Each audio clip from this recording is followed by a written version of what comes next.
Jenos has just been confirmed to be the next champion coming to Paladins in a very short and sweet champion preview showing the current esports tournament currently being hosted in Valencia for DreamHack, which I very much recommend if you want to see Paladins at its best being played, and it's on the Paladins official channels on both YouTube and Twitch. It is only a few seconds long, but there are a few things we can actually take from this in the fact that we already know some of the data mining and abilities and things that are going forwards. We don't know exactly what they do, but we can have a little bit more of a guess.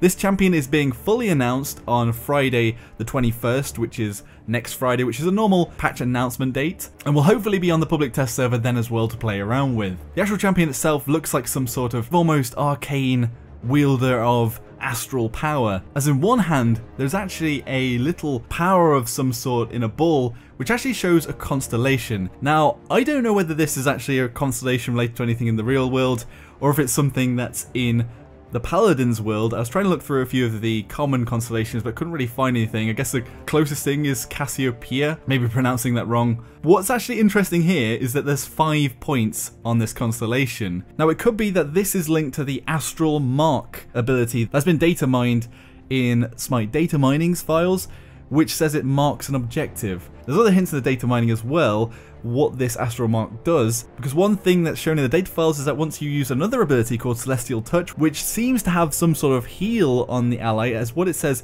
is when you cast Astral Mark on an ally, they are immediately healed for 15% of their maximum health. Now stating when you cast it on an ally also suggests it could be cast on an enemy, and increasing the 15% of the maximum health is a little buff to that. So could this be that you can cast this onto up to 5 people? Is that why there's 5 points on this constellation, as obviously there's 5 people in a team as well? Maybe you can put a debuff on enemies, maybe it's reducing healing, and maybe that's the positive buff on allies to get that extra heal whenever you want to heal somebody. That could be a very interesting way of having the support not only affect your own team but your enemy team as well. Obviously speculation, and it might just be that it just heals your allies, but maybe because of the 5 points it could be up to 5 people, which maybe also in some way could chain people together, a bit like Warlock does in Dota 2, and in Dota 2 Warlock chains enemies together to do damage to them. Could there be some interaction between allies and enemies? If you heal an ally, an enemy takes damage, vice versa. Maybe there could be something there. That's going very deep into the spicy speculation pit. In an interview with Rock Paper Shotgun as well, what hi-rez said is that what they wanted was a champion that struck a balance between interesting healing decisions and familiar gunplay. So it could be that they're trying to take the approach that Anna kind of filled for Overwatch, in that they wanted quite an active attacker and healer in Paladins. And apart from Ying,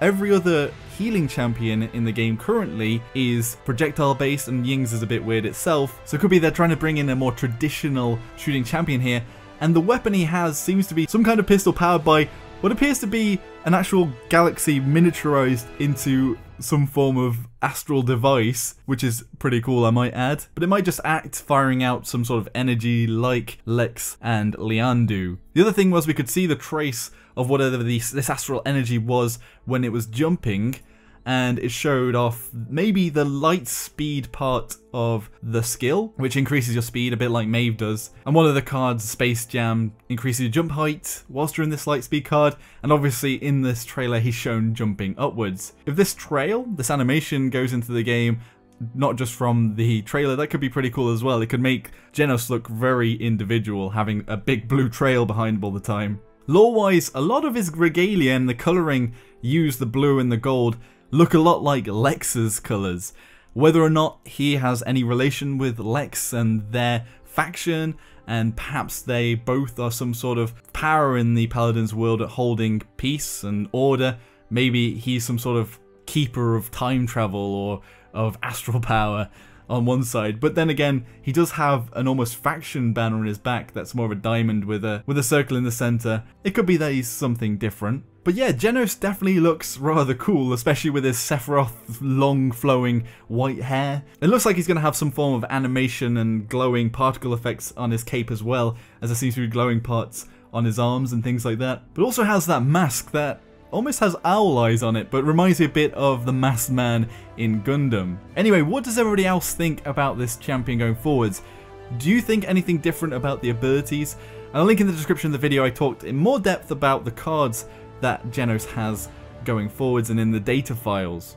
So hit me up in the comment section below, like if you enjoyed the video, subscribe for more, and there's some more stuff coming which hasn't been announced yet by hi-rez on their stream, but has been teased by some other magazines about lore coming for Ruckus and a new map, so hopefully we can cover those later. I'll see you all next time.